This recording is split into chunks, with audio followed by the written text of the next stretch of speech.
to.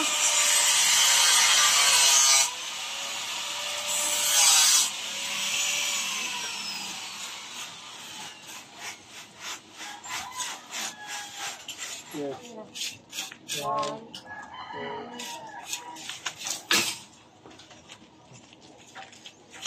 Oh.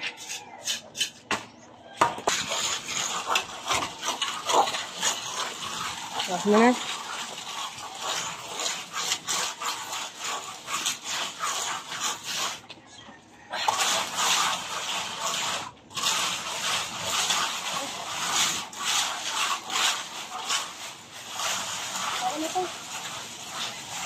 Yes.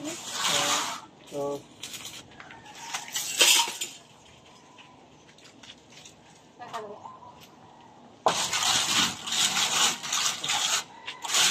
Dalawa. Pa. Kurang.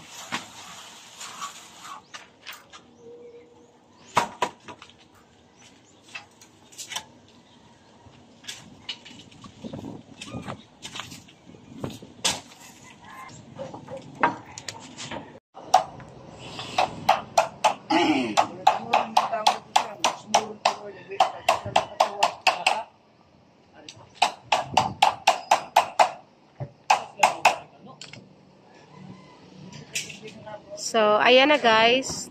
Nalagay na yung ibang ibang gutter. Ayan.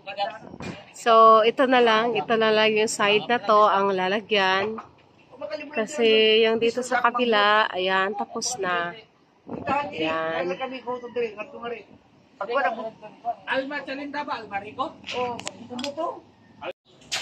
Hello mga kamamshi, mga kapapshi. So guys, nagtanggal na si Manong Junjun ng mga kahoy dyan kasi maglalagay na siya ng dito sa ating kusina, sa ating kitchen, maglagay na siya ng tiles. Kaya binabakbak na niya yung mga kahoy na nakaporma dyan. Yan. So dati, sumasakit talaga yung ulo ko dati. Iniisip ko, paano kaya itong mga kahoy, no? Ganito, ganyan, ganyan. So, ayun lang pala guys. So, andali lang pala sa panday magtanggal, no? Samantalang ako na-stress ako sa kakaisip. Na-stress ako sa kakaisip kung, wala, paano ba kaya yung kahoy? Bakit nasa sa ilalim? Matatanggal kaya yan? Diba? So, ayan, no? Tinatanggal na. Ganun lang pala yun. Sus, giahak, oy. Yan, tinanggal na lahat, o. Ayan, o, diba? Giahak, oy. Ang anak lang di ay siya.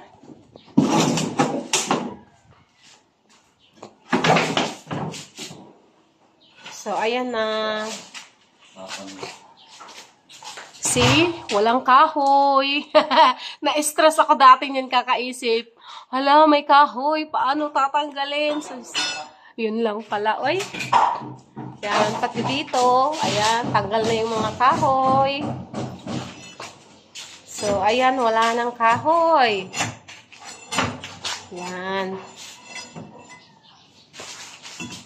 Mukha na siya talagang guys. Mukha na siya talagang kusina. Kahit wala pa siya talagang, kahit nga wala pa siyang tiles, mukha na siya talagang kusina. Ayan.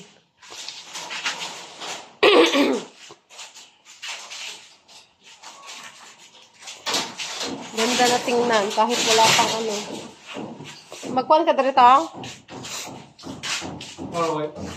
Dito ating, So guys, dahil wala kaming kuryente ngayon, buong araw, wala kaming kuryente ngayon, so sa Hamlet, itutuloy na lang niya ang finishing dito sa labas namin. Dahil di naman sila makapagtrabaho ng gamit ang kuryente, so ito na lang ang pwede nilang gawin ngayon. Mag-finishing sila ng namin dito sa labas, bubong. Hala, itong, basi may nakuan ka dira ha? Ayan. So, mag-finishing na lang dahil walang kuryente. Ano ka, uroy itong?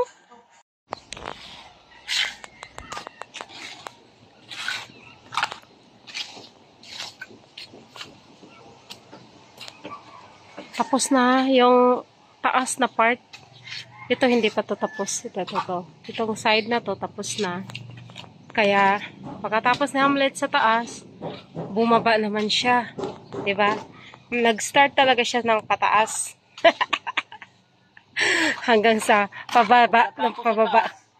Sa baba naman. Tapos, balik naman sa taas. Balik naman sa baba. Para mas magandang kinalabasan. Oh, yes, 'di ba? Para mas matibay. Maganda ang gawa. Oh, ayan na guys, oh. Itong part na to, tapos na siya. Ito, hindi pa to. Kaya dito muna inano niya sa baba. Ayan. Punduhan nanay. Oo, punduhan muna sa baba. Yan. Babalikan naman sa ibabaw. Correct. So, ganun yan. Diba? Pagkatapos ni Hamlet dyan sa pagkatapos niya dito sa baba, ayan, balik naman siya dito sa taas. Ayan.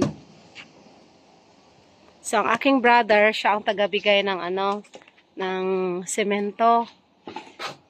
Kaya, kasi si Hamlet naman ang titira dyan sa taas. Ayan.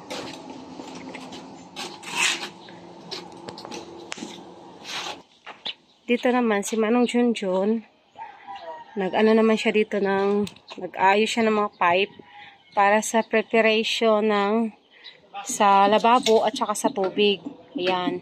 Yung orange, para yan sa dadaanan ng tubig sa lababo at saka yung blue para naman sa sa tubig naman yan. So, kanya-kanya silang trabaho.